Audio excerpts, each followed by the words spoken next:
ನಮ್ಮ ಎಲ್ಲ ಕೇಳುಗರಿಗೆ ಇಂದಿನ ಜನಪದ ಸಿರಿ ಕಾರ್ಯಕ್ರಮಕ್ಕೆ ಆತ್ಮೀಯ ಸ್ವಾಗತ. ಕೇಳುಗರೆ, ಇಂದು ನಮ್ಮೊಂದಿಗೆ ಜನಪದ ಸಿರಿ ಕಾರ್ಯಕ್ರಮದಲ್ಲಿ ಕೊಡಗಿನ ಕಲಾವಿದರಾದ ಗಣೇಶ್ ರೈ ಅವರು ನಮ್ಮೊಂದಿಗಿದ್ದಾರೆ. ಅವರ ಜೊತೆ ಇವತ್ತು ಮಾತನಾಡೋಣ. ಗಣೇಶ್ ರೈ ಅವರು ಜನಪದ ವಿಷಯವಾಗಿ ಬಹಳಷ್ಟು ಆಸಕ್ತಿ ಉಳ್ಳವರು ಹಾಗೂ ಶಿಲ್ಪ ಕಲಾವಿದರು ಕೂಡ. ಈಗ ಅವರೊಂದಿಗೆ ಮಾತನಾಡೋಣ. ಗಣೇಶ್ ರೈ ಅವರೇ, ಕಾರ್ಯಕ್ರಮಕ್ಕೆ ಸ್ವಾಗತ. ನಮಸ್ಕಾರ. ನಮಸ್ಕಾರ. ಹೇಳಿ, ನಿಮ್ಮ ಪರಿಚಯ ಹೇಳ್ಕೊಳ್ಳಿ. ಹಾಗೆ ಜನಪದದೊಂದಿಗೆ ನಿಮ್ಮ ಒಡನಾಟ ಹೇಗೆ? ನಾನು BK ಗಣೇಶ್ ರೈ, ಮಡಿಕೇರಿಯ ಈ ಪುಣ್ಯ ಭೂಮಿಯಲ್ಲಿ BS ಕೃಷ್ಣಪ್ಪ ರೈ ಮತ್ತು ತುಳಸಿಯಮ್ಮ ರೈ ದಂಪತಿಗಳ ಮಗನಾಗಿ ಜನಿಸಿದವನು. ಬಾಲ್ಯದಲ್ಲಿ ಇಲ್ಲಿಯ ಸರಕಾರಿ ಪ್ರಾಥಮಿಕ ಶಾಲೆ ಮತ್ತು ಸರಕಾರಿ ಪ್ರೌಢಶಾಲೆ, ಜೂನಿಯರ್ ಕಾಲೇಜುಗಳಲ್ಲಿ ವ್ಯಾಸಂಗವನ್ನು ಮಾಡಿ ನಂತರ ವೃತ್ತಿಪರ ಶಿಕ್ಷಣ, ಚಿತ್ರಕಲೆ ಮತ್ತು ಫೋಟೋಗ್ರಫಿ ಮತ್ತು ಶಿಲ್ಪಕಲೆಯನ್ನು ನಾನು ಮೈಸೂರಿನ ಕಾವಾದಲ್ಲಿ ನಾನು 1977ರಲ್ಲಿ ಮುಗಿಸಿ 1978ರಲ್ಲಿ ವಿರಾಜಪೇಟೆಯ ಸಂತ ನಮ್ಮ ಪ್ರೌಢಶಾಲೆಯಲ್ಲಿ ಚಿತ್ರಕಲಾ ಶಿಕ್ಷಕನಾಗಿ ನಾನು ನನ್ನ ವೃತ್ತಿ ಜೀವನವನ್ನು ಪ್ರಾರಂಭಿಸಿದ್ದೆ. ವೃತ್ತಿಯಲ್ಲಿ ಚಿತ್ರಕಲಾ, ಶಿಲ್ಪಕಲೆಯಲ್ಲಿ ಪರಿಣಿತಿಯನ್ನು ಪಡೆದು ನಾನು ಮಡಿಕೇರಿ ದಸರಾಕ್ಕೆ ಉತ್ಸವ ಮೂರ್ತಿಗಳು, ಬೃಹತ್ ವಿಗ್ರಹಗಳನ್ನು ತಯಾರಿಸಿಕೊಡ್ತಾ ಇದ್ದೆ. ಗಣಪತಿ ಉತ್ಸವಕ್ಕೆ ದೊಡ್ಡ ದೊಡ್ಡ ಗಣಪತಿ ಮೂರ್ತಿಯನ್ನು ಮಾಡಿಕೊಡ್ತಾ ಇದ್ದೆ. ಅದೇ ರೀತಿ ನಮ್ಮ ಸುಂದರ ಕೊಡಗಿನ ಪವಿತ್ರ ತೀರ್ಥಕ್ಷೇತ್ರ ತಲಕಾವೇರಿಯ ಚಿತ್ರವನ್ನು ರಚಿಸಿ ಶಿವಕಾಶಿಯಲ್ಲಿ ಮುದ್ರಿಸಿ ಅದನ್ನು ಮಡಿಕೇರಿಯಲ್ಲಿ ತಂದು ನಾನು ಅದನ್ನು ಲೋಕಾರ್ಪಣೆ ಮಾಡ್ತಿದ್ದೆ. ಫೀಲ್ಡ್ ಮಾರ್ಷಲ್ KM ಕಾರ್ಯಪ್ಪನವರು ನನ್ನ ಒಂದು ಕಾವೇರಿ ಚಿತ್ರವನ್ನು ಅನಾವರಣ ಮಾಡಿ ನನಗೆ ಹಾರೈಸಿದ್ದಾರೆ. ಅದೇ ರೀತಿ ಮಡಿಕೇರಿ ಕಾವೇರಿ ಕಲಾಕ್ಷೇತ್ರದ ಮುಂಭಾಗದಲ್ಲಿರುವ ಒಂದು ಕಾವೇರಿ ಮಾತೆಯ ವಿಗ್ರಹವನ್ನು ನಿರ್ಮಿಸುವ ಒಂದು ಸೌಭಾಗ್ಯ ಕೂಡ ನನಗೆ ಸಿಕ್ಕಿದೆ. ಮಡಿಕೇರಿಯ ಪುರಸಭಾ ಮುಂಭಾಗದಲ್ಲಿ ಇವತ್ತಿಗೂ ಕೂಡ ಕಲಾಕೃತಿಯನ್ನು ನೋಡಬಹುದು. ಇದೆ, ಹೌದು. ಅದೊಂದು ಶಾಶ್ವತವಾದಂತ ನನ್ನ ಕಲಾಕೃತಿಯಾಗಿದೆ. ನಂತರ 1980ರ ದಶಕದಿಂದಲೇ ನಾನು ಒಬ್ಬ ಬರಹಗಾರನಾಗಿ, ಲೇಖಕನಾಗಿ ನಮ್ಮ ಸ್ಥಳೀಯ ಪತ್ರಿಕೆಗಳಲ್ಲಿ ಅಥವಾ ರಾಜ್ಯ ಮಟ್ಟದ ಪತ್ರಿಕೆಗಳಲ್ಲಿ ಲೇಖನಗಳನ್ನು ಬರ್ತಾ ಇದ್ದೆ. ಅದು ಕೂಡ ನನ್ನ ಜೊತೆಯಾಗಿ ಬಂದಂತ ಒಂದು ನನ್ನ ಹವ್ಯಾಸ ಆಗಿತ್ತು. ನನ್ನ ಪ್ರತಿಭೆಗೆ ಅದೊಂದು ಕೂಡ ಸೇರ್ಪಡೆ ಆಗಿತ್ತು. ಇವತ್ತು ನಾನು ದುಬೈನಿಂದ ಬಂದು ಇವತ್ತು ನಿಮ್ಮ ಜೊತೆಗೆ ನಾನು ಮಾತಾಡ್ತಿದ್ದೇನೆ. ದುಬೈಗೆ ಹೋಗ್ಬೇಕಾದ್ರೆ ನಾನು 1980-90ರ ದಶಕದಲ್ಲಿ ಅಂದಿನ ಮಾಲ್ಗುಡಿ ಡೇಸ್ ಅಥವಾ ಜುರಾಸಿಕ್ ಪಾರ್ಕ್ ನ ಸಿನಿಮಾ ಅಥವಾ ಧಾರಾವಾಹಿಗಳು ನನಗೆ ನನ್ನ ವೃತ್ತಿ ಜೀವನದ ತಿರುವನ್ನು ಬದಲಿಸಲಿಕ್ಕೆ ಒಂದು ಸ್ಫೂರ್ತಿಯಾಗಿತ್ತು. ಯಾಕೆಂತ ಹೇಳಿದ್ರೆ ಮಾಲ್ಗುಡಿ ಡೇಸ್ ನಲ್ಲಿ ಒಂದು ಕಂಪ್ಯೂಟರ್ ಗ್ರಾಫಿಕ್ಸ್ ನಲ್ಲಿ ಮುಖವರ್ಣಿಕೆಗಳಲ್ಲಿ ಮೂಡಿ ಬರ್ತಾ ಇತ್ತು. ಅದನ್ನು ಸ್ವತಃ ನಾನು ಶಂಕರ್ ನಾಗ್ ಅವರ ಜೊತೆಗೆ ಕೇಳಿ ತಿಳ್ಕೊಂಡು ಅದನ್ನು ನನಗೂ ಕೂಡ ಮಾಡುವಂತ ಒಂದು ಆಸೆ, ಕಲ್ಪನೆ ನನ್ನ ಮನಸ್ಸಿನಲ್ಲಿತ್ತು. ಅದೇ ರೀತಿ ಜುರಾಸಿಕ್ ಪಾರ್ಕ್ ನಲ್ಲಿ ಆ ಒಂದು ಡೈನೋಸಾರ್ಗಳು, ಅದರ ಮರಿಗಳು ಮಲ್ಟಿಪಲ್ ಅಂದ್ರೆ ಅಸಂಖ್ಯಾತವಾಗಿ ರೂಪುಗೊಂಡು ಗ್ರಾಫಿಕ್ಸ್ ನಲ್ಲಿ ಅದು ಓಡಾಡುವ ದೃಶ್ಯ ಕೂಡ ನನಗೆ ಒಂದು ಬಹಳ ಒಂದು ಮನಸ್ಸಿನಲ್ಲಿ ಅದನ್ನು ನಾನು ಕೂಡ ರಚನೆ ಮಾಡಬೇಕು ಅಂತ ನನ್ನ ಮನಸ್ಸಲ್ಲಿ ಮೂಡಿ ಬಂತು. ಆವಾಗ ಬಹುಶಃ ಭಾರತದಲ್ಲಿ ಮ್ಯಾಕಿಂಟೋಶ್ ಕಂಪ್ಯೂಟರ್ ಬಹಳಷ್ಟು ಕಡಿಮೆ ಇತ್ತು ಮತ್ತು ಎಲ್ಲಿಯಾದ್ರೂ ನಾವು ಆ ಕೋರ್ಸ್ ಮಾಡ್ಬೇಕಾದ್ರೆ ತುಂಬಾ ದುಬಾರಿಯಾಗಿತ್ತು. ಆದ್ರೆ ದೈವಾನುಗ್ರಹ ವಿಶೇಷ, ನನ್ನ ಒಬ್ರು ಮಾವನವರು ಅಮೆರಿಕದಲ್ಲಿದ್ರು. ಅವರು ಅಮೆರಿಕದಿಂದ ಭಾರತಕ್ಕೆ ಬಂದಾಗ, ನನ್ನ ಮನೆಗೆ ಬಂದಾಗ ನನ್ನ ಪ್ರತಿಭೆಯನ್ನು ನೋಡಿ ಅವ್ರು ನನಗೆ ಹೇಳಿದ್ರು, ನಿನ್ನಂತವರು ಅಮೆರಿಕದಂತ ಜಾಗದಲ್ಲಿದ್ರೆ ಮಾತ್ರ ನಿನಗೆ ಕಲೆಗೆ ಸರಿಯಾದ ಒಂದು ಬೆಲೆ ಸಿಗ್ಬೋದು, ನೀನು ಅಮೆರಿಕ ಬರಬೇಕು ಅಂದುಕೊಂಡು ಅವರು ನನಗೆ ಅಮೆರಿಕಕ್ಕೆ ಬರಮಾಡಿಕೊಳ್ಳುವ ಎಲ್ಲ ವ್ಯವಸ್ಥೆ ಮಾಡಿಕೊಳ್ತಾ ಇದ್ರು. ಅದೇ ಸಂದರ್ಭದಲ್ಲಿ ನನ್ನ ಸಹೋದರಿ ಒಬ್ರು ದುಬೈನಲ್ಲಿದ್ರು. ಅವರು ನನಗೆ ದುಬೈಗೆ ಬರ್ಲಿಕ್ಕೆ ವ್ಯವಸ್ಥೆ ಮಾಡಿ ವೀಸಾದ ವ್ಯವಸ್ಥೆ ಮಾಡಿಕೊಟ್ರು. ನಾನು ಅಮೆರಿಕಕ್ಕೆ ಹೋಗುವನು, ಅದರ ಬದಲಾಗಿ ದುಬೈಗೆ ಹೋಗ್ಬೇಕಾಯ್ತು. ದುಬೈನಲ್ಲಿ ನಾನು ಕ್ರಿಯಾತ್ಮಕ ಕಲಾ ನಿರ್ದೇಶಕನಾಗಿ ಜಾಹೀರಾತು ಸಂಸ್ಥೆಯಲ್ಲಿ ಸೇವೆ ಸಲ್ಲಿಸುವ ಅವಕಾಶ ಸಿಕ್ತು. ಅಲ್ಲಿಂದ ನಂತರ ನನ್ನ ವೃತ್ತಿ ಜೀವನ ದುಬೈನಲ್ಲಿ ಪ್ರಾರಂಭವಾಯಿತು. ಕ್ರಿಯಾತ್ಮಕ ಕಲಾ ನಿರ್ದೇಶಕನಾಗಿ ಜಾಹೀರಾತು ಸಂಸ್ಥೆಯಲ್ಲಿ ಹಲವಾರು ಕಾನ್ಸೆಪ್ಟ್ಗಳಿಗೆ ಒಂದು ಪರಿಕಲ್ಪನೆ ವಿನ್ಯಾಸ ಮಾಡುವ ಅವಕಾಶ ದೊರೆತು ನನ್ನಲ್ಲಿದ್ದ ಒಂದು ಕಲಾ ಪ್ರತಿಭೆ ಅಲ್ಲಿ ಅನಾವರಣವಾಯಿತು. ವೃತ್ತಿಯಲ್ಲಿ ಚಿತ್ರಶಿಲ್ಪ ಕಲಾವಿದ, ಪ್ರವೃತ್ತಿಯಲ್ಲಿ ಸಮಾಜ ಸೇವಕನಾಗಿದ್ದ ನನಗೆ ಶಾರ್ಜಾ ಕರ್ನಾಟಕ ಸಂಘದ ಅಧ್ಯಕ್ಷನಾಗಿ ಸೇವೆ ಸಲ್ಲಿಸುವ ಅವಕಾಶ ಸಿಕ್ತು. ಆ ಸೇವೆ ಸಲ್ಲಿಸುವ ಸಂದರ್ಭದಲ್ಲಿ ಕನ್ನಡ ಕಲೆ, ಭಾಷೆ, ಸಂಸ್ಕೃತಿಯ ಅನಾವರಣ ದುಬೈನಲ್ಲಿ ಮಾಡುವ ಒಂದು ಅವಕಾಶ ಸಿಕ್ತು. ದುಬೈಯಲ್ಲಿ ಸುಮಾರು 75ರಿಂದ 150 ಸಂಘ ಸಂಸ್ಥೆಗಳಿದೆ. ಅದರಲ್ಲಿ ಸುಮಾರು 25-30 ಕನ್ನಡ ಪರ ಸಂಘಟನೆಗಳಿದೆ. ಆ ಎಲ್ಲ ಕನ್ನಡ ಪರ ಸಂಘಟನೆಗಳು ಕನ್ನಡ ಕಲೆ, ಭಾಷೆ, ಸಂಸ್ಕೃತಿಯನ್ನು ಅಲ್ಲಿ ವೈಭವೀಕರಿಸಿಕೊಂಡು ಬರ್ತಾ ಇದೆ. ನನಗೆ ಸಿಕ್ಕಿದ ಅವಕಾಶದಲ್ಲಿ ನಾನು ಕನ್ನಡ ಭಾಷೆಯನ್ನು ಹೆಚ್ಚಿನ ಮಟ್ಟಿಗೆ ದುಬೈಯಲ್ಲಿ ನಾನು ಅದನ್ನು ಅನಾವರಣಗೊಳಿಸಲಿಕ್ಕೆ ಪ್ರಯತ್ನಿಸಿದ್ದೇನೆ.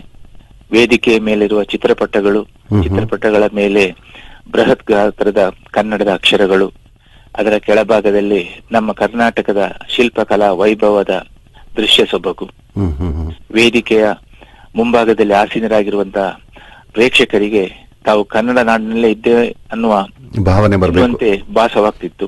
ಯಾಕೆಂದ್ರೆ ಆ ರೀತಿ ವೈವಿಧ್ಯಮಯ ನಮ್ಮ ಶಿಲ್ಪಕಲಾ ವೈಭವ ಅಲ್ಲಿ ಅನಾವರಣಗೊಳ್ತಾ ಇತ್ತು. ಅದರ ಅವಕಾಶ ನನಗೆ ಸಿಕ್ಕಿತ್ತು.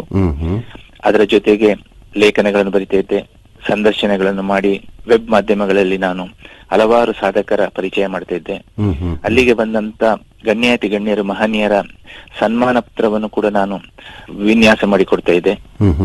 ಹಾಗೇನೆ ಕೊಡಗಿನಲ್ಲಿರುವಾಗ ನಾನು ಮಾಡಿರುವಂತ ದೊಡ್ಡ ದೊಡ್ಡ ಬೃಹತ್ ದಸರಾದ ಮೂರ್ತಿಗಳಾಗಿರ್ಬೋದು, ಗಣಪತಿ ಮೂರ್ತಿಗಳಾಗಿರ್ಬೋದು, ಅಥವಾ ಕಾವೇರಿ ಮಾತೆಯ ಮೂರ್ತಿ ಆಗಿರ್ಬೋದು, ಪೆದಮುಳ್ಳೂರಿನ ಚರ್ಚಿನಲ್ಲಿರುವ ಮೇರಿ ಮಾತೆಯ ವಿಗ್ರಹ ಆಗಿರ್ಬೋದು, ಅಥವಾ ಮಡಿಕೇರಿ ಸೈಂಟ್ ಮೈಕಲ್ನ ವಿದ್ಯಾಸಂಸ್ಥೆಯಲ್ಲಿರುವ ಸೈಂಟ್ ಮೈಕಲ್ ವಿಗ್ರಹ ಆಗಿರ್ಬೋದು, ಕಳಂಚೇರಿ ಅರಮೇರಿ ಮಠದಲ್ಲಿ ಒಂದು ಮಠಕ್ಕೆ ಮಾಡಿಕೊಟ್ಟಂತ ಬೃಹತ್ ನಂದಿ ವಿಗ್ರಹ ಆಗಿರ್ಬೋದು. ಇದು ವಿಗ್ರಹಗಳ ಸಾಲಿನಲ್ಲಿ ಬಂದ್ರೆ ನಾನು ಪ್ರಕಟ ಮಾಡಿರುವಂತ ಚಿತ್ರಗಳು, ಕೊಡಗಿಗೆ ಸಂಬಂಧಪಟ್ಟ ಎಲ್ಲ ಪ್ರವಾಸಿ ಬ್ರೋಷರ್ಗಳು, ಇದೆಲ್ಲ ಒಂದೆಡೆ ಆದ್ರೆ ನನ್ನ ಲೇಖನಗಳು, ನಂತರ ನನ್ನ ಸಮಾಜ ಸೇವೆ, ಹಾಗೆ ನನ್ನ ಶಾಲೆಯಲ್ಲಿ ನಾನು ಮಾಡಿರುವ ಚಿತ್ರಕಲಾ ವೃತ್ತಿ ಜೀವನ, ಶಾಲೆಯಲ್ಲಿ ನಾನು ಚಿತ್ರಕಲಾ ಅಧ್ಯಾಪಕನಾಗಿ ಜೊತೆಗೆ ಸ್ಕೌಟ್ ಅಧ್ಯಾಪಕನಾಗಿ ಕೂಡ ಸ್ಕೌಟ್ ಸಂಸ್ಥೆಯಲ್ಲಿ ಸೇವೆ ಸಲ್ಲಿಸುವ ಅವಕಾಶ, ಸ್ಕೌಟ್ ಸಂಸ್ಥೆ ಅಂದ್ರೆ ವಿರಾಜಪೇಟೆ ತಾಲೂಕು ಸಂಸ್ಥೆಗೆ ನಾನು ಕಾರ್ಯದರ್ಶಿಯಾಗಿ ನೇಮಕಗೊಂಡು ಅಲ್ಲಿಂದ ನಂತರ ಪ್ರತಿ 3 ತಿಂಗಳಿಗೆ 6 ತಿಂಗಳಿಗೊಮ್ಮೆ ಬೆಸೆಂಟ್ ಪಾರ್ಕ್ ದೊಡ್ಡಬಳ್ಳಾಪುರದಲ್ಲಿ ವಿವಿಧ ರೀತಿಯ ತರಬೇತಿಗಳನ್ನು ನೀಡಿ ನನ್ನನ್ನು ಅತ್ಯಂತ ಒಂದು ಬಲಿಷ್ಠನಾಗಿ ಮಾಡಿದಂತ ಸಂಸ್ಥೆ ಸ್ಕೌಟ್ ಅಂಡ್ ಗೈಡ್ಸ್ ಸಂಸ್ಥೆ. ಯಾವುದೇ ನನ್ನ ದಾಖಲೆಗಳು ದುಬೈ ಸರ್ಕಾರಕ್ಕೆ ಮುಟ್ಟಿ ದುಬೈ ಸರ್ಕಾರ ಗುರುತಿಸಿ ನನಗೆ ಗೋಲ್ಡನ್ ವೀಸಾವನ್ನು ನೀಡಿ ಗೌರವಿಸಿದೆ. ಗೋಲ್ಡನ್ ವೀಸಾ ಅಂತ ಹೇಳಿದ್ರೆ ಅಲ್ಲಿ ಸಾಮಾನ್ಯವಾಗಿ ದೊಡ್ಡ ದೊಡ್ಡ ಇನ್ವೆಸ್ಟರ್ಸ್ ಅವ್ರಗಳಿಗೆ ಕೊಡುವಂತದ್ದು, ಮತ್ತೆ ಡಾಕ್ಟರ್ಸ್, ಎಂಜಿನಿಯರ್ಸ್, ಸೈಂಟಿಸ್ಟ್ ಗಳಿಗೆ ಕೊಡ್ತಾರೆ. ನಂತರ 2021ರಲ್ಲಿ ಅದನ್ನು ಕಲ್ಚರಲ್ ಮಿನಿಸ್ಟ್ರಿ ಅವರು ಕಲಾವಿದರಿಗೆ ಅದನ್ನು ಕೊಡ್ಲಿಕ್ಕೆ ಪ್ರಾರಂಭಿಸಿದ್ರು. ಅದು ಪ್ರಕಟಣೆ ಮಾಡಿದ ದಿವಸ ನಾನು ಅದಕ್ಕೆ ಅರ್ಜಿಯನ್ನು ಸಲ್ಲಿಸಿದ ದಿನವೇ ನನಗೆ ವೀಸಾ ಬಂದಿದೆ. ಬಹುಶಃ ಪ್ರಥಮ ಕಲ್ಚರಲ್ ಗೋಲ್ಡನ್ ವೀಸಾ ಪಡೆದ ಪ್ರಥಮ ಭಾರತೀಯ ನಾನಾಗಿರ್ಬೋದು ಅಂತ ನಾನು ಅಂದ್ಕೊಂಡಿದ್ದೇನೆ. ಯಾಕಂದ್ರೆ ಅತ್ಯಂತ ಶೀಘ್ರವಾಗಿ ನಡೆದಂತ ಒಂದು ಪ್ರಕ್ರಿಯೆ ಆಗಿತ್ತು. ಈಗ ನಾನು ದುಬೈಯಲ್ಲಿ ಗೋಲ್ಡನ್ ವೀಸಾ ಪಡೆದ ನಂತರ ನಾನು ಮಕ್ಕಳ ಜೊತೆಗೆ ನಾನು ಅಲ್ಲಿ ನೆಲೆಸಿದ್ದೇನೆ. ಅಲ್ಲಿ ನಾನು ನಂದೇ ಒಂದು ಯೂಟ್ಯೂಬ್ ಚಾನೆಲ್ ಇದೆ, ಕೆಲಿಯಾಡೋಸ್ಕೋಪ್, ಗಣೇಶ್ ರೈ ಕೆಲಿಯಾಡೋಸ್ಕೋಪ್ ಅಂತ. ಅದಕ್ಕೆ ನಾನು ವಿಡಿಯೋಗಳನ್ನು ಚಿತ್ರೀಕರಿಸಿ ಅಪ್ಲೋಡ್ ಮಾಡ್ತಿದ್ದೇನೆ. ಆ ವಿಡಿಯೋಗಳು ಭಾರತ ಮತ್ತು ಗಲ್ಫಿನ ಬಾಂಧವ್ಯಕ್ಕೆ ಸಂಬಂಧಪಟ್ಟಿದ್ದಾಗಿರುತ್ತೆ. ದೇವಾಲಯಗಳ ಬಗ್ಗೆ ಇರ್ಬೋದು, ಸಂಸ್ಕೃತಿ ಸಂಸ್ಕಾರಗಳು, ಕ್ರೀಡೆ, ಮನೋಲ್ಲಾಸ, ಇನ್ನಿತರ ಚಟುವಟಿಕೆಗಳು ಮೂಲಕ ಆ ವಿಡಿಯೋಗಳು ಅಪ್ಲೋಡ್ ಆಗ್ತಾ ಇದೆ. ಇದು ನಾನು ದುಬೈನಲ್ಲಿ ಈಗ ನಾನು ಪ್ರಸ್ತುತ ನಾನು ಇರುವಂತ ನನ್ನ ಸನ್ನಿವೇಶದಲ್ಲಿ ಈಗ ನಾನು ಮಡಿಕೇರಿಗೆ ಬಂದಿದ್ದೇನೆ. ಬಂದ್ಬಿಟ್ಟು ತಮ್ಮ ಜೊತೆಗೆ ಒಂದು 4-6 ಮಾತುಗಳನ್ನು ಆಡುವ ಸುಯೋಗ ನನಗೆ ಸಿಕ್ಕಿದೆ. ಗಣೇಶ್ ರೈ ಅವರ ಜನಪದದೊಂದಿಗೆ ನಿಮ್ಮ ಒಡನಾಟ ಹೇಗೆ? ಜನಪದದಲ್ಲಿ ಯಾವ ರೀತಿಯಲ್ಲಿ ಆಸಕ್ತಿ ಹೊಂದಿದ್ದೀರಿ ತಾವು? ನೋಡಿ, ವಿಶ್ವದ ಭೂಪಟದಲ್ಲಿ ಕಲೆ, ಸಂಸ್ಕೃತಿ, ಸಂಸ್ಕಾರ, ನಾಗರಿಕತೆಯ ಬಗ್ಗೆ ನೋಡುವುದಾದರೆ ನಮ್ಮ ಭಾರತ ದೇಶ ಉನ್ನತ ಸ್ಥಾನದಲ್ಲಿದೆ. ಭಾರತ ದೇಶದ ವಿವಿಧ ರಾಜ್ಯಗಳ ಸಾಲಿನಲ್ಲಿ ಕರ್ನಾಟಕಕ್ಕೆ ಅಗ್ರಸ್ಥಾನ. ಬೇರೆ ಯಾವುದೇ ರಾಜ್ಯದಲ್ಲಿ ಇರದಂತಹ ಪಂಚ ಭಾಷೆಗಳಾದ ಕನ್ನಡ, ತುಳು, ಕೊಡವ, ಕೊಂಕಣಿ, ಬ್ಯಾರಿ ಭಾಷೆ ಪಡೆದ ನಮ್ಮ ರಾಜ್ಯ ಧನ್ಯ. ಕಲೆ, ಸಂಸ್ಕೃತಿ, ಶಿಲ್ಪಕಲೆ, ಜನಪದ, ಸಾಹಿತ್ಯ, ಗೀತೆ, ನೃತ್ಯ, ಆಚಾರ ವಿಚಾರಗಳಲ್ಲಿಯೂ ಸಹ ಅತ್ಯಂತ ಶ್ರೀಮಂತವಾಗಿರುವುದು ನಮ್ಮ ಕರ್ನಾಟಕ. ಕರ್ನಾಟಕದಲ್ಲಿ ಕನ್ನಡ ಭಾಷೆಯ ಬಗ್ಗೆ ತಿಳಿದುಕೊಳ್ಬೇಕಾದ್ರೆ ಹಳೆಗನ್ನಡ, ಹೊಸಗನ್ನಡ, ಮೈಸೂರು ಬೆಂಗಳೂರು ಕನ್ನಡ, ಕರಾವಳಿ ಕನ್ನಡ, ಮಧ್ಯ ಕರ್ನಾಟಕದ ಕನ್ನಡ, ಅರೆಭಾಷೆ ಕನ್ನಡ, ಹವ್ಯಕ ಕನ್ನಡ, ಕುಂದಾಪುರ ಕನ್ನಡ, ಹುಬ್ಬಳ್ಳಿ ಧಾರವಾಡ ಕನ್ನಡ, ಲಂಬಾಣಿಯವರು ಮಾತನಾಡುವ ಕನ್ನಡ, ಬೀದರ್ ಕನ್ನಡ ಇತ್ಯಾದಿ 10 ಹಲವು ಉಚ್ಚಾರಣೆಗಳ ಮೂಲಕ ಕನ್ನಡ ಕರ್ನಾಟಕದ ಹೆಗ್ಗಳಿಕೆಗೆ ಪಾತ್ರವಾಗಿದೆ. ಪ್ರತಿ 150 ಕಿಲೋಮೀಟರ್ಗೆ ಒಂದೊಂದು ಭಾಷೆ, ಆಹಾರ ಪದ್ಧತಿ, ಉಡುಗೆ ತೊಡುಗೆ, ಹಬ್ಬ ಹರಿದಿನಗಳ ಆಚರಣೆ, ಸಾಂಸ್ಕೃತಿಕವಾಗಿ ನೃತ್ಯ, ಗೀತೆ, ನಾಟಕ, ಯಕ್ಷಗಾನ, ಬೊಂಬೆಯಾಟ ಇತ್ಯಾದಿಗಳ ಜೊತೆಗೆ ಜನಪದ, ಜಾನಪದದಲ್ಲಿ ಕರ್ನಾಟಕ ರಾಜ್ಯ ತನ್ನದೇ ಆಗಿರುವ ಶ್ರೀಮಂತ ಒಂದು ಪರಂಪರೆಯನ್ನು ಹೊಂದಿದೆ. ವಿವಿಧ ಕಲಾ ಪ್ರಾಕಾರಗಳಲ್ಲಿ ತೊಡಗಿಸಿಕೊಂಡಿರುವ ಕಲಾವಿದರು ತಮ್ಮ ಕಲಾ ಪ್ರೌಢಿಮೆಯನ್ನು ಅನಾವರಣಗೊಳಿಸುತ್ತಾ ಸಾವಿರಾರು ವರ್ಷಗಳಿಂದ ಕರ್ನಾಟಕದ ಕಲಾ ವೈಭವವನ್ನು ಜೀವಂತವಾಗಿರಿಸಿದ್ದಾರೆ. ವಿವಿಧ ಕಲಾ ಪ್ರಾಕಾರಗಳ ಕಲೆಗಳಲ್ಲಿ ಕರ್ನಾಟಕದ ಸಂಸ್ಕೃತಿಯಲ್ಲಿ ಜನಪದ ಕಲೆ ವಿಶೇಷ ಸ್ಥಾನವನ್ನು ಪಡೆದುಕೊಂಡಿದೆ. ಕರ್ನಾಟಕದ ಉದ್ದಗಲಗಳಲ್ಲಿ ವರ್ಷಪೂರ್ತಿ ವಿವಿಧ ಹಬ್ಬ ಹರಿದಿನಗಳು, ಸನ್ನಿವೇಶಗಳಿಗೆ ತಕ್ಕಂತೆ ಜನಪದ ಕಲೆಗಳ ಅನಾವರಣವಾಗ್ತಾ ಇದೆ. ಇದು ಸಾವಿರಾರು ವರ್ಷಗಳಿಂದ ನಡೆದುಕೊಂಡು ಬಂದಂತ ಒಂದು ಪ್ರಕ್ರಿಯೆ. ಯಕ್ಷಗಾನ, ನಾಟಕ, ಬಯಲಾಟ, ಧಾರ್ಮಿಕ ಮೆರವಣಿಗೆ, ಸಾಮಾಜಿಕ ಮೆರವಣಿಗೆಗಳಲ್ಲಿ ವೈವಿಧ್ಯಮಯ ಕಲಾ ಪ್ರಕಾರಗಳನ್ನು ನಾವು ನೋಡಬಹುದಾಗಿದೆ. ಚಲನಚಿತ್ರಗಳಲ್ಲಿ ಚಿತ್ರೀಕರಣವಾಗಿ ಜನಪದಗಳು ಪರದೆಯ ಮೇಲೆ ಮೂಡಿ ಬಂದ್ರೆ ದೃಶ್ಯ ಮಾಧ್ಯಮ, ದೃಶ್ಯವಾಹಿನಿಯ ಮೂಲಕ ಕರ್ನಾಟಕದ ಜನಪದ ವಿಶ್ವದಾದ್ಯಂತ ವೀಕ್ಷಕರನ್ನು ತಲುಪ್ತಿದೆ. ವಿವಿಧ ವಸ್ತು ಸಂಗ್ರಹದಲ್ಲಿ ಜನಪದ ಪರಿಕರಗಳು, ವೇಷಭೂಷಣ, ಆಭರಣಗಳು ಪ್ರದರ್ಶನವಾಗಿದೆ. ಬೃಹತ್ ಚಿತ್ರಪಟಗಳು, ಜಲವರ್ಣ, ತೈಲವರ್ಣ ಚಿತ್ರಗಳು, ಬಣ್ಣದ ಚಿತ್ತಾರಗಳೊಂದಿಗೆ ಜನಪದದ ವೈಭವವನ್ನು ಅನಾವರಣಗೊಳಿಸಿದೆ. ಓರ್ವ ಚಿತ್ರಕಾರ, ಚಿತ್ರಕಲಾವಿದ, ಶಿಲ್ಪಕಲಾವಿದ, ಮೂರ್ತಿ ಶಿಲ್ಪ ಕಲಾವಿದ, ಬೊಂಬೆಗಳನ್ನು ನಿರ್ಮಿಸುವ ಕಲಾವಿದ ಯಾರೇ ಆಗಿರಲಿ, ಯಾವುದೇ ಒಂದು ಕಲಾಕೃತಿಯನ್ನು ನಿರ್ಮಿಸುವಾಗ ಆತ ರಚಿಸುವ ಕಲಾಕೃತಿಗೆ ಮುನ್ನ ಜನಪದ ಕಲೆಯ ಬಗ್ಗೆ ಪೂರ್ಣವಾಗಿ ತಿಳಿದುಕೊಂಡಿರಬೇಕು. ಚಿತ್ರರಚನೆಗೆ ಮುನ್ನ ಜನಪದ ಕಲೆಯ ಬಗ್ಗೆ ಸಂಪೂರ್ಣವಾಗಿ ತಿಳಿದುಕೊಂಡಿರಬೇಕು. ಯಾವುದೇ ನ್ಯೂನತೆ ಇಲ್ಲದೆ ಚಿತ್ರ ರಚಿಸಬೇಕಾದ್ರೆ ಆ ಕಲೆಯ ಬಗ್ಗೆ ಪೂರ್ಣ ಮಾಹಿತಿ ಇರಬೇಕು. ಕರ್ನಾಟಕ ಜನಪದ ನೃತ್ಯ, ಹಾಡು, ಕಥೆಗಳು, ಜನಪದ ಸಂಪತ್ತು, ಉತ್ತರ ಕರ್ನಾಟಕ, ದಕ್ಷಿಣ ಕರ್ನಾಟಕ, ಕೊಡಗು, ದಕ್ಷಿಣ ಕನ್ನಡ ಜಿಲ್ಲೆ, ಉತ್ತರ ಕನ್ನಡ ಜಿಲ್ಲೆ ಜನಪದ ವೈಶಿಷ್ಟ್ಯಗಳ ತವರೂರು. ನಾವು ಚಿತ್ರಕಲಾವಿದರು ಶಿಲ್ಪಗಳು, ಕಲಾಕೃತಿಗಳನ್ನು ರಚಿಸುವಾಗ ವಿವಿಧ ಪ್ರಕಾರಗಳ ನೃತ್ಯಗಳು ಹಾಗೂ ಇನ್ನಿತರ ಜನಪದ ಶೈಲಿಗಳನ್ನು ಪೂರ್ತಿಯಾಗಿ ತಿಳಿದುಕೊಂಡಿರಬೇಕು. ಇಲ್ಲದೆ ಹೋದ್ರೆ ಆ ಚಿತ್ರ ಒಂದು ಪೂರ್ಣವಾಗೋದಿಲ್ಲ, ಏನಾದ್ರೂ ಅದರಲ್ಲಿ ತಪ್ಪು ಕಂಡು ಬರ್ಬೋದು. ಜಲವರ್ಣ ಅಥವಾ ತೈಲವರ್ಣದಲ್ಲಿ ಉದಾಹರಣೆಗೆ ಒಂದು ಲಂಬಾಣಿ ಮಹಿಳೆಯ ಚಿತ್ರ ನಾವು ರಚನೆ ಮಾಡ್ಬೇಕಾದ್ರೆ ಆ ಚಿತ್ರದ ಹಿನ್ನೆಲೆಯಲ್ಲಿ ಗುಡ್ಡ ಬೆಟ್ಟ ಇರಬೇಕು. ಯಾಕೆಂದ್ರೆ ಗುಡ್ಡ ಬೆಟ್ಟದ ಹಿನ್ನೆಲೆಯಲ್ಲಿ ಲಂಬಾಣಿ ಮಹಿಳೆಯರು ಕಸೂತಿ, ಮಣಿ, ಕನ್ನಡಿಗಳಿಂದ ಹೊಲೆದಿರುವ ಬಣ್ಣದ ಲಂಗ ಕುಪ್ಪಸವನ್ನು ತೊಟ್ಕೊಂಡಿರ್ತಾರೆ. ಕಾಲು ಬೆರಳುಗಳಿಂದ ತಲೆಯ ಕೂದಲಿನವರೆಗೂ ಆಭರಣಗಳನ್ನು ಧರಿಸಿಕೊಂಡು ಇರ್ತಾಳೆ. ಕೈಗಳನ್ನು ಜೋತಾಕಿಕೊಂಡು ನೃತ್ಯ ಭಂಗಿಯಲ್ಲಿ ಇರುವ ಚಿತ್ರ ನಾವು ಮಾಡಿದರೆ ಅದು ಅರ್ಥಪೂರ್ಣವಾಗಿರುತ್ತೆ. ಅದೇ ರೀತಿ ಕೋಲಾಟ, ಆ ಕೋಲಾಟದ ಒಂದು ಆ ಕಾಂಪೋಸಿಷನ್ ಅದನ್ನ ನಾವು ಒಂದು ಕ್ಯಾನ್ವಾಸ್ ನ ಮೇಲೆ ಮೂಡಿಸಬೇಕಾದ್ರೆ ಆ ಕೋಲಾಟದ ಹಿನ್ನೆಲೆ ನಮಗೆ ಗೊತ್ತಿರ್ಬೇಕು.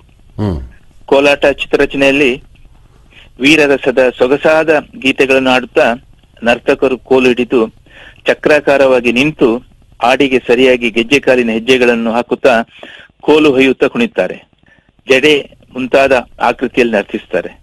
ರೈತರು ಸುಗ್ಗಿಯ ದಿನಗಳಲ್ಲಿ ರಾತ್ರಿ ಬೆಳದಿಂಗಳಲ್ಲಿ ಗುಂಪು ಗುಂಪಾಗಿ ಕೋಲಾಟವಾಡ್ತಾರೆ.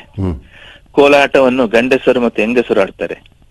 ಕೋಲಾಟವಾಡಿದ ನಂತರ ಭೂಮಿ ತಾಯಿಗೆ ಒಪ್ಪಿಸ್ತಾರೆ. ಇವೆಲ್ಲವನ್ನು ನಾವು ನೋಡಿ ತಿಳಿದುಕೊಂಡು ಅವರ ಹಾವ ಭಾವ ಭಂಗಿ ಹಾಗೂ ಅವರ ಒಂದು ಹಾಕಿರುವ ವಸ್ತ್ರ ಆಭರಣಗಳು ಸರಿಯಾಗಿರ್ಬೇಕು. ಸರಿಯಾಗಿದ್ರೆ ಮಾತ್ರ ಆ ಒಂದು ಕಂಪೋಸಿಷನ್ ಅಲ್ಲಿ ಆ ಕೋಲಾಟದ ಚಿತ್ರ ಅತ್ಯಂತ ಆಕರ್ಷಕವಾಗಿರ್ತದೆ, ಅರ್ಥಪೂರ್ಣವಾಗಿರ್ತದೆ. ಇದೆಲ್ಲ ಒಂದು ಕಲಾವಿದರಿಗೆ ಒಂದು ಸವಾಲಿದು. ಯಾಕೆಂತ ಹೇಳಿದ್ರೆ ಸುಮ್ಮನೆ ನಾನು ಏನೋ ಚಿತ್ರ ಬಿಡಿಸಿಬಿಡ್ತೇನೆ, ನಾನು ಏನು ಮಾಡಿದ್ರು ಜನ ನೋಡ್ಬೋದು ಅಂತಲ್ಲ. ನಾವೇನಾದ್ರೂ ಒಂದು ಚಿತ್ರ ಮಾಡಿದ್ರೆ ಅದು ಕ್ಯಾನ್ವಾಸ್ ಮೇಲೆ ಮೂಡಿ ಬಂದಿರ್ಬೋದು, ಅದು ಜಲವರ್ಣದಲ್ಲಿರ್ಬೋದು, ಅಥವಾ ತೈಲವರ್ಣದಲ್ಲಿರ್ಬೋದು, ಅಥವಾ ಉಬ್ಬು ಶಿಲ್ಪದಲ್ಲಿರ್ಬೋದು, ಅಥವಾ ಯಾವುದೋ ಶಿಲ್ಪಾಕೃತಿಗಳಿರ್ಬೋದು, ಅಥವಾ ದೊಡ್ಡ ದೊಡ್ಡ ಕಟ್ಔಟ್ಸ್ ಆಗಿರ್ಬೋದು, ಅಥವಾ ಫೈಬರ್ ಮೋಲ್ಡಿಂಗ್ ಆಗಿರ್ಬೋದು. ಇದನ್ನು ನಾವು ಮಾಡಿಟ್ರೆ ಅದು ಶಾಶ್ವತವಾದಂತ ಒಂದು ದಾಖಲೆ. ಯಾಕೆಂತ ಹೇಳಿದ್ರೆ ನಮ್ಮ ನಾಡಿನ ಒಂದು ಜನಪದ ಶೈಲಿಯ ನೃತ್ಯ ಸೊಬಗು ಆ ಚಿತ್ರದಲ್ಲಿ ಮೂಡಿ ಬಂದ್ರೆ ಎಲ್ಲ ಪ್ರತಿ ಒಂದು ಭಾಗಗಳು ಅತ್ಯಂತ ಸೂಕ್ಷ್ಮವಾಗಿ ಅದನ್ನು ಗಮನಿಸುವಾಗ ಅಲ್ಲಿ ಪರಿಪೂರ್ಣತೆ ಇರಬೇಕು, ಅಲ್ಲಿ ಮಿಸ್ಟೇಕ್ ಬರಬಾರದು. ಅದೇ ರೀತಿ ಸುಗ್ಗಿ ಕುಣಿತ, ದುಡಿದ ರೈತ ಅಂಗಳದಲ್ಲಿ ರಾಶಿ ಹಾಕಿರುವ ಧಾನ್ಯಗಳನ್ನ ಹಾಕಿಕೊಂಡು ಸುತ್ತಲೂ 4-6 ಜನರನ್ನು ಸೇರಿಸ್ಕೊಂಡು ಕೈಯಲ್ಲಿ ಬಣ್ಣದ ಚೌಕ ಇಟ್ಕೊಂಡು ತಮಟೆ ಬಾರಿಸುತ್ತಾ ಕೈಯನ್ನು ಸೊಂಟದಲ್ಲಿ ಇಟ್ಕೊಂಡು ಬಳಕುತ್ತಾ ಕುಪ್ಪಳಿಸುತ್ತಾ ಕುಣಿಯುತ್ತಾನೆ. ಅವ್ರ ಜೊತೆಗೆ ಹಳ್ಳಿ ಜನರು ಕೂಡ ಸೇರ್ಕೊಳ್ತಾರೆ. ರೈತ ಶ್ರಮಪಟ್ಟು ದುಡಿದು ಜಾಗರಣೆ ಮಾಡಿ ಬೆಳೆ ಬೆಳೆದು ಆ ಬೆಳೆಯನ್ನು ಗದ್ದೆಯಿಂದ ತಂದು ಅವನ ಮನೆ ಅಂಗಳದಲ್ಲಿ ರಾಶಿ ಹಾಕಿದಾಗ ಅವನ ಪರಿಶ್ರಮಕ್ಕೆ ಸುಗ್ಗಿ ಕುಣಿತ ಒಂಥರ ಪರಿಹಾರ ನೀಡಿದಂತಾಗ್ತದೆ. ಚಿತ್ರರಚನೆಕಾರನಿಗೆ ಕೂಡ ಒಂದು ಅರ್ಥಪೂರ್ಣ ಪರಿಕಲ್ಪನೆ ಸಿಕ್ಕಿದಂತಾಗ್ತದೆ. ಇನ್ನು ನಾವು ಜನಪದ ಶೈಲಿಯಲ್ಲಿ ಬಹಳಷ್ಟು ವಿಷಯ ವಿಚಾರಗಳು ಇದೆ. ಪುನಃ ಇಲ್ಲಿ ಕುಣಿತದ ಬಗ್ಗೆ ತೆಗೆದುಕೊಳ್ಬೇಕಾದ್ರೆ ವೀರಭದ್ರ ಕುಣಿತ. ಈ ವೀರಭದ್ರ ಕುಣಿತ ಎಲ್ಲರೂ ಕುಣಿಲಿಕ್ಕೆ ಆಗೋದಿಲ್ಲ. ಅದು ವೀರ ಮಕ್ಕಳ ಕುಣಿತ ಅಂತ ನಾವು ಅದನ್ನ ಹೇಳ್ತೇವೆ. ಇದು ಮೈಸೂರಿನ ಕಡೆ. ಇದು ವೀರ ಕುಣಿತ ವೀರರಿಗೆ ಮಾತ್ರ ಸಾಧ್ಯ. ಅದು ಅವರು ಕಾಳಗಕ್ಕೆ ಮುಂಚೆ ಅಥವಾ ಬೇಟೆಯಾಡುವ ಮುಂಚೆ ಅಥವಾ ಮೊದಲು ಅಂದ್ರೆ ನಂತರ ಹುಮ್ಮಸ್ಸು ಉರುಪುಗಳನ್ನು ಹೊರಸೂಸುವಂತ ಒಂದು ವೀರ ಕುಣಿತ. ಅದು ವೀರಗಾಸೆ ಅಂತಾರೆ. ವೀರಭದ್ರ ಕುಣಿತ ಇದು. ವೀರಗಾಸೆ ಅಂತ ಹೇಳ್ಬೋದು. ತುಂಬಾ ಇದೆ, ತುಂಬಾ ಪ್ರಕಾರಗಳಿದೆ. ವೀರರ ಕೇಕೆಯ ಶಬ್ದ, ಅವರ ಶಬ್ದ ಸುಮಾರು ಮೈಲ್ಗಳವರೆಗೂ ಕೇಳ್ತದೆ. ಅದು ಅವರ ಹಾವಗಳು ಭಂಗಿಗಳು ಕಲಾಕೃತಿ ರಚನೆಯಲ್ಲಿ ಕುಂಚಗಳು ಬಣ್ಣಗಳನ್ನು ಕ್ಯಾನ್ವಾಸಿನ ಮೇಲೆ ಬೆಳೆಸುತ್ತದೆ. ನೋಡಿ, ಇವತ್ತು ನೀವು ನನ್ನನ್ನು ಸಂದರ್ಶನ ಮಾಡ್ತಿದ್ದೀರಾ. ನಾನೊಬ್ಬ ಚಿತ್ರಕಲಾವಿದನಾಗಿ, ಶಿಲ್ಪ ಕಲಾವಿದನಾಗಿ ಯಾವ್ದಾದ್ರು ಒಂದು ಚಿತ್ರರಚನೆ ಮಾಡ್ಬೇಕಾದ್ರೆ ಯಾವ ಒಂದು ಸಬ್ಜೆಕ್ಟ್ ನ ಬಗ್ಗೆ ನಾವು ಚಿತ್ರವನ್ನು ಆಯ್ದುಕೊಳ್ತೇವೆ, ಅದನ್ನು ಮಾಡ್ತೇವೆ ಅನ್ನೋದಕ್ಕಿಂತ ಮೊದಲು ನಾವು ಇದನ್ನೆಲ್ಲ ತಿಳ್ಕೊಂಡಿರ್ಬೇಕಾಗ್ತದೆ. ಸುಮ್ಮನೆ ಯಾವ್ದೋ ಚಿತ್ರ ಬರಲಿಕ್ಕೆ ಗೊತ್ತಿದೆ ಅಂತ ತಿಳ್ಕೊಂಡು ಮಾಡ್ಲಿಕ್ಕೆ ಆಗೋದಿಲ್ಲ. ಕಂಸಾಳೆ, ಆ ಕಂಸಾಳೆ ಅಂತ ಹೇಳುದು ನೋಡಿದಾಗಲೇ ಒಂಥರ ಮೈಮನ ರೋಮ ನಿಮಿರುತ್ತದೆ. ಯಾಕೆಂದ್ರೆ ಅಂತ ಒಂದು ನೃತ್ಯ ಅದು, ಜನಪದ ನೃತ್ಯ. ಹಳೆ ಮೈಸೂರಿನ ಬೀಸು ಕಂಸಾಳೆ ಗತ್ತಿಗನುಸಾರವಾಗಿ ಹಿನ್ನೆಲೆ ಸಂಗೀತಕ್ಕೆ ಹೊಂದುವಂತೆ ನೃತ್ಯಗಾರರು ಆಕರ್ಷಣೀಯವಾಗಿ ಕುಣಿಯುವಂತ ಕಂಸಾಳೆ ಒಂದು ಕಂಚಿನ ಬಟ್ಲು ಮತ್ತೆ ತಾಳವನ್ನು ಉಪಯೋಗಿಸಿಕೊಂಡು ಕಂಸಾಳೆ ಪದ ಲಾವಣಿ ರೂಪದ ಆಡೋದು. ನೃತ್ಯಗಾರರ ಜೊತೆಗೆ ಇಬ್ಬರು ಕಂಸಾಳೆ ಬಾರಿಸಿದ ಪಲ್ಲವಿ ಆಡುತ್ತಾ ಬಾಗಿ ಬಳಕಿ ಕುಣಿಯುವ ಸ್ಕೆಚ್ ಕಲಾವಿದನ ಹಸ್ತಕೌಶಲ್ಯಕ್ಕೆ ಒಂದು ಸವಾಲಾಗಿರುತ್ತದೆ ಅದು. ಯಾಕೆಂದ್ರೆ ಅಂತ ಒಂದು ಭಂಗಿಗಳಲ್ಲಿ ಬರ್ತದೆ. ಈಗ ನಾವೊಂದು ಸಿನಿಮಾದಲ್ಲಿ ಚಿತ್ರೀಕರಿಸಬೇಕಾದ್ರೆ ವಿಡಿಯೋ ಶೂಟಿಂಗ್ ಮಾಡ್ತೇವೆ, ಅದನ್ನಲ್ಲಿ ಏನೋ ರೆಕಾರ್ಡ್ ಹಾಕೊಂಡು ಹೋಗ್ತದೆ.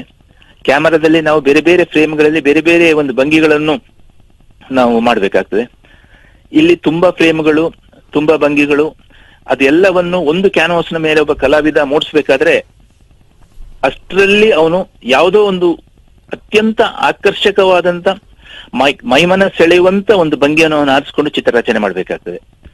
ಯಾಕೆಂದ್ರೆ ಆ ಚಿತ್ರರಚನೆ ಮಾಡಿದಾಗ ಆ ಕಂಸಾಳೆಗೆ ಎಷ್ಟು ಒಂದು ಪವರ್ ಇದೆ, ಆ ಪವರ್ ಅನ್ನು ಅವನ ಕ್ಯಾನ್ವಾಸ್ ಮೇಲೆ ಮೂಡಿಸ್ಬೇಕಾಗ್ತದೆ. ಇನ್ನು ನಂದಿ ಕುಣಿತ. ನಂದಿ ಕುಣಿತ ಇದೊಂದು ಸಾಹಸದ ಕುಣಿತ. ಇದು ಸಾಮಾನ್ಯವಾಗಿ ಮೆರವಣಿಗೆಗಳಲ್ಲಿ ಇದನ್ನು ಈ ಒಂದು ನಂದಿ ಕುಣಿತವನ್ನು ಬಳಸ್ತಾರೆ, ಉಪಯೋಗಿಸ್ತಾರೆ, ಅದರಲ್ಲಿ ಭಾಗವಹಿಸ್ತಾರೆ. ಅದು ಸುಮಾರು 30-40 ಅಡಿ ಎತ್ತರದ ಕಂಬ. ಆ ನೃತ್ಯಗಾರ ಹೊಟ್ಟೆ ಮೇಲೆ ಒಂದು ಚೀಲದಲ್ಲಿ ಅದನ್ನು ಸಿಕ್ಕಿಸಿಕೊಂಡು ಜೋತು ಹಾಕಿಕೊಂಡು ತಮಟೆಯ ತಾಳಕ್ಕೆ ಅದನ್ನು ಕುಣಿಸ್ತಾ ಬರ್ತಾನೆ. ಕೋಲು ನೆಟ್ಟಿಗೆನೆ ಇರ್ತದೆ, ಎಲ್ಲಿ ಕೂಡ ಅದು ಆಚೆ ಈಚೆ ಬಳಕೋದಿಲ್ಲ. ಅದು ಅವನ ಚಾಕಚಕ್ಯತೆ. ಇದೆಲ್ಲ ಒಂದು ಚಿತ್ರರಚನೆ, ಜಲವರ್ಣ ಅಥವಾ ತೈಲವರ್ಣ ಚಿತ್ರ ಮಾಡುವಾಗ ಇದನ್ನೆಲ್ಲ ನಾವು ಬಹಳ ಕೇರ್ಫುಲ್ ಆಗಿ ಮಾಡ್ಬೇಕು. ಯಾಕಂದ್ರೆ ತುಂಬಾ ಉದ್ದವಾಗಿರುವಂತ ಕಂಬ, ಆ ಕಂಬದ ಆ ತುದಿಯವರೆಗೆ ಅವನು ಚಿತ್ರದಲ್ಲಿ ತೋರಿಸ್ಬೇಕು. ಅವನ ಪೂರ್ತಿ ಚಿತ್ರ, ಅವನ ಸುತ್ತಮುತ್ತ ಇರುವ ಹಿಮ್ಮೇಳದ ತಾಳದವರು, ವಾದ್ಯದವರು, ನಂತರ ಸುತ್ತಮುತ್ತ ಜನ, ಹಿನ್ನೆಲೆಗೆ ಬಹುಶಃ ದೇವಸ್ಥಾನ ಇರ್ಬೋದು, ಅಥವಾ ಇನ್ಯಾವುದೇ ಒಂದು ಸೌಧ ಇರ್ಬೋದು, ಅಥವಾ ವಿಶಾಲವಾದಂತ ದೃಶ್ಯ ಇರ್ಬೋದು. ಇದನ್ನು ಆ ಕಲಾವಿದ ಅವನ ಒಂದು ಕಲಾಕೃತಿಯಲ್ಲಿ ಅವನು ಚಮತ್ಕಾರಿಕೆಯನ್ನು ಅಲ್ಲಿ ತೋರಿಸ್ಬೇಕಾಗ್ತದೆ. ಅದೇ ರೀತಿ ಕರಗ ಕುಣಿತ ಅಂತ ಹೇಳಿದ್ರೆ ನಮ್ಮ ಮಡಿಕೇರಿಯವರಿಗೆ ಕರಗದ ಇದು ಬಹಳ ಒಂದು ವಿಶೇಷ. ಇಲ್ಲಿ ಕರಗ ಕುಣಿತ ಅಂದ್ರೆ ಒಂದು ಪವಿತ್ರವಾದಂತ ಒಂದು ಕುಣಿತ, ನವರಾತ್ರಿಯಲ್ಲಿ ನಾವು ನೋಡುವಂತ ಒಂದು ದೃಶ್ಯ ಸೊಬಗು, ಭಕ್ತಿ ಭಾವದಿಂದ ನಡೆಯುವಂತ ಒಂದು ಆ ಕರಗ ಕುಣಿತ ನಾವು ಮಡಿಕೇರಿಯಲ್ಲಿ ನೋಡಿದ್ರೆ ಅದು ಮೈಸೂರಿನಲ್ಲಿ ಕೂಡ ಒಂದು ವಿಶೇಷ ಜಾನಪದ ನೃತ್ಯ ಆಗಿರ್ತದೆ. ಬೆಂಗಳೂರಿನಲ್ಲಿ ಕೂಡ ಬೆಂಗಳೂರು ಕರಗ ಇದೆ. ಒಬ್ಬ ನೃತ್ಯಗಾರ ತಲೆಯ ಮೇಲೆ ಕರಗ ಇಟ್ಕೊಂಡು ಅಲುಗಾಡದಂತೆ ಕೈ ಚಾಲನೆ, ಕಾಲು ಚಾಲನೆಯಲ್ಲಿ ಅವನು ಆ ಕರಗ ಕುಣಿತದಲ್ಲಿ ಅವನು ತೋರಿಸ್ಬೇಕಾಗ್ತದೆ.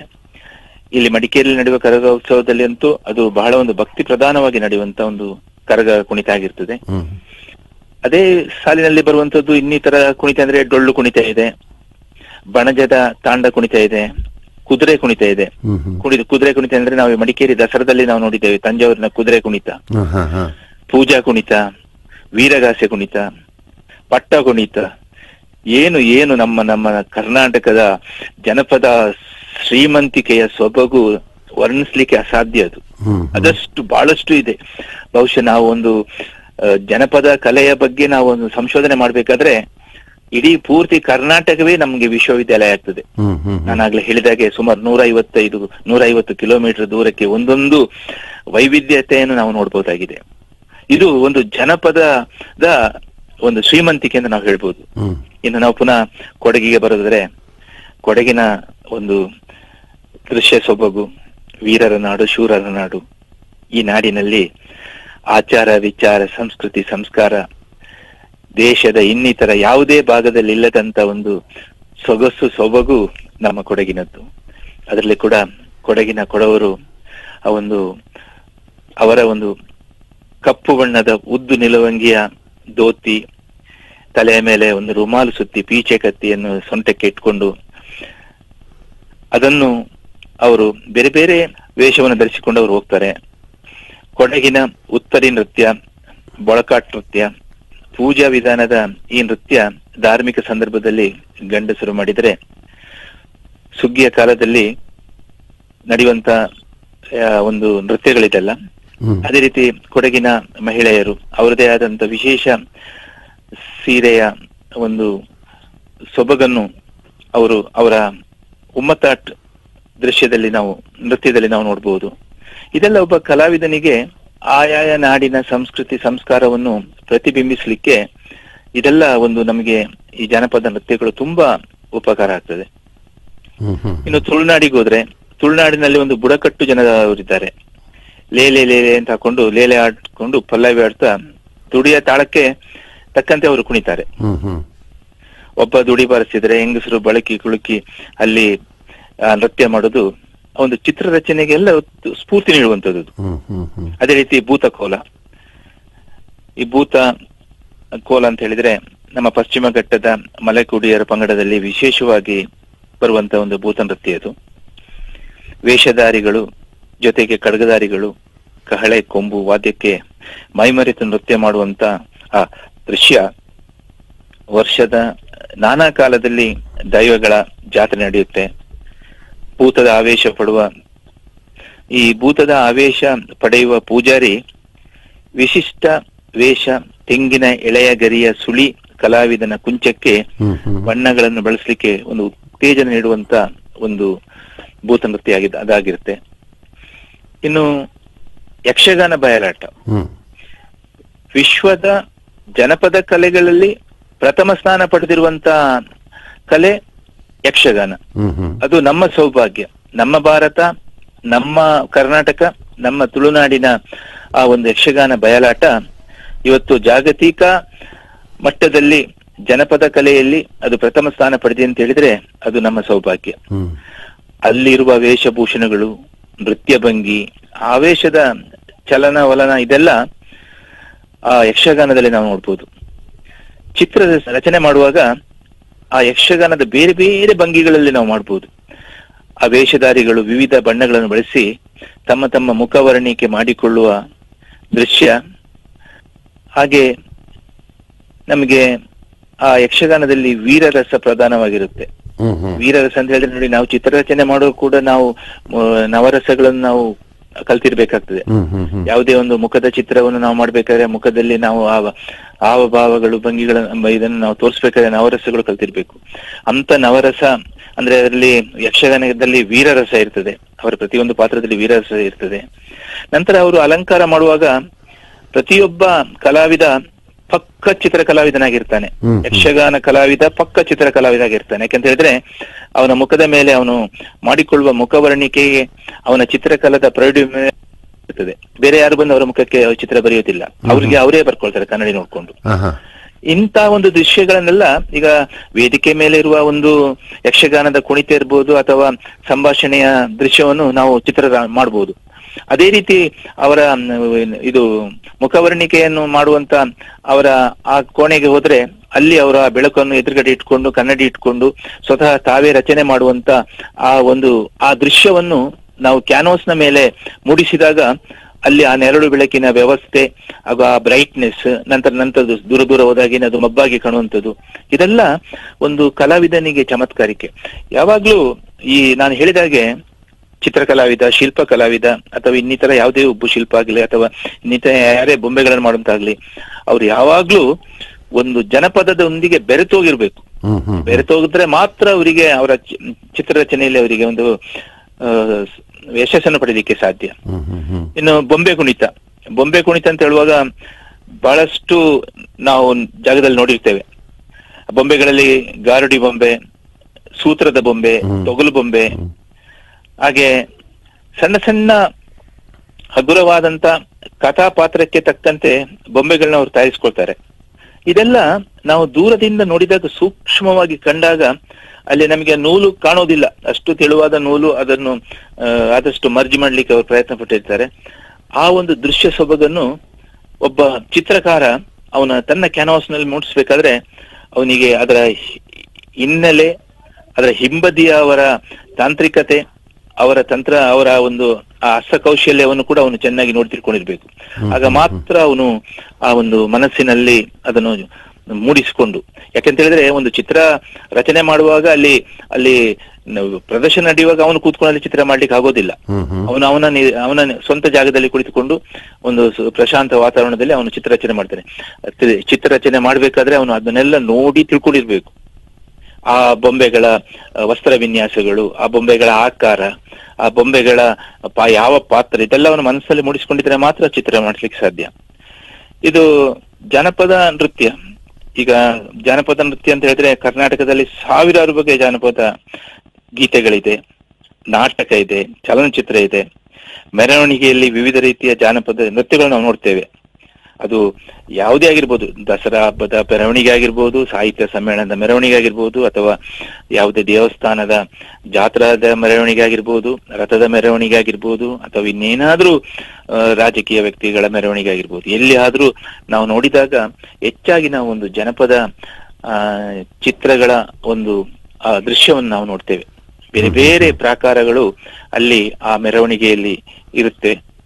ಇದೆಲ್ಲ ನಾವು ನೋಡಿ ತಿಳ್ಕೊಂಡು ಮನನ ಮಾಡಿಕೊಂಡು ಪೂರ್ತಿಯಾಗಿ ಒಂದು ಆ ದೃಶ್ಯವನ್ನು ನಾವು ನಮ್ಮ ಮನಸ್ಸಿನೊಳಗೆ ಸೆರೆ ಹಿಡಿದುಕೊಂಡು ನಾವು ಕ್ಯಾನ್ವಾಸ್ನ ಮೇಲೆ ಮೂಡಿಸ್ಬೇಕಾಗ್ತದೆ. ನೈಸರ್ಗಿಕ ಚಿತ್ರ, ನಮ್ಮ ಕೊಡಗಿನ ಸುತ್ತಮುತ್ತ ಇರುವ ಸೌಂದರ್ಯ, ಅದೇ ರೀತಿ ಹೊರಭಾಗದಲ್ಲಿ ಇರುವ ದೇವಾಲಯಗಳು ಅಥವಾ ಶಿಲ್ಪ ಕಲಾಕೃತಿಗಳು ಅಥವಾ ಇನ್ನಿತರ ಯಾವುದೇ ವಿಶೇಷಗಳನ್ನು ನಾವು ಚಿತ್ರ ಮಾಡ್ತೇವೆ. ಕನ್ನಡಕ್ಕಾಗಿ ನಾವೇನು ಮಾಡ್ಬೇಕಾಗಿಲ್ಲ, ಕನ್ನಡಕ್ಕೆ ಬೇಕಾಗಿರೋದನ್ನು ನಮ್ಮವರೆಲ್ಲ ಮಾಡಿ ಇಟ್ಟಿದ್ದಾರೆ. ಜನಪದ ಕೂಡ ಅದೇ ರೀತಿ ಮಾಡಿ ಇಟ್ಟಿದ್ದಾರೆ. ನಾವು ಅದನ್ನು ಸ್ವಲ್ಪ ಅಭಿಮಾನದಿಂದ ನೋಡ್ಕೊಂಡು ತಿಳ್ಕೊಂಡು ಉಳಿಸ್ಕೊಂಡು ಅದನ್ನು ಹೋದ್ರೆ ಸಾಕು. ಇನ್ನೊಬ್ಬರಿಗೆ ಅದನ್ನು ಹಂಚುವ ಕೆಲಸ ಮಾಡಿದ್ರೆ, ಪ್ರಸರಿಸುವಂತೆ ಮಾಡಿದ್ರೆ ನಾವು ಮಾಡುವುದು ದೊಡ್ಡ ಕನ್ನಡ ಸೇವೆ ಅಥವಾ ಜನಪದ ಸೇವೆ ಅಥವಾ ಜನಪದ ಕಲೆಗೆ ನಾವು ಸಲ್ಲಿಸುವ ಒಂದು ಗೌರವವಾಗಿರುತ್ತೆ. ಓಕೆ, ಬಹಳ ಸಂತೋಷ ಗಣೇಶ್ ರೈ ಅವರೇ. ಇವತ್ತಿನ ಜನಪದ ಸಿರಿ ಕಾರ್ಯಕ್ರಮದಲ್ಲಿ ಇದುವರೆಗೆ ಚಿತ್ರಕಲೆಯಲ್ಲಿ, ಶಿಲ್ಪಕಲೆಯಲ್ಲಿ ಹೇಗೆ ಜನಪದ ಹಾಸು ಹೊಕ್ಕಾಗಿದೆ ಅಂತ ಹೇಳೋದನ್ನ ಬಹಳ ವಿವರವಾಗಿ ಹೇಳ್ಕೊಟ್ಟಿದ್ದೀರಿ. ಇವತ್ತಿನ ಕಾರ್ಯಕ್ರಮದಲ್ಲಿ ಭಾಗವಹಿಸಿದ್ದಕ್ಕೆ ನಿಲಯದ ಪರವಾಗಿ ತಮಗೆ ಧನ್ಯವಾದಗಳು. ನಮಸ್ಕಾರ. ಧನ್ಯವಾದಗಳು. ಸಮಸ್ತ ಮಡಿಕೇರಿಯ ಆಕಾಶವಾಣಿ ಬಾನುಲಿಯ ಆಲಿಸುವವರಿಗೆ ಗಣೇಶ್ ರಯ್ಯ ಹಾರ್ದಿಕ ಅಭಿನಂದನೆಗಳು, ವಂದನೆಗಳು, ಅಭಿನಂದನೆಗಳು.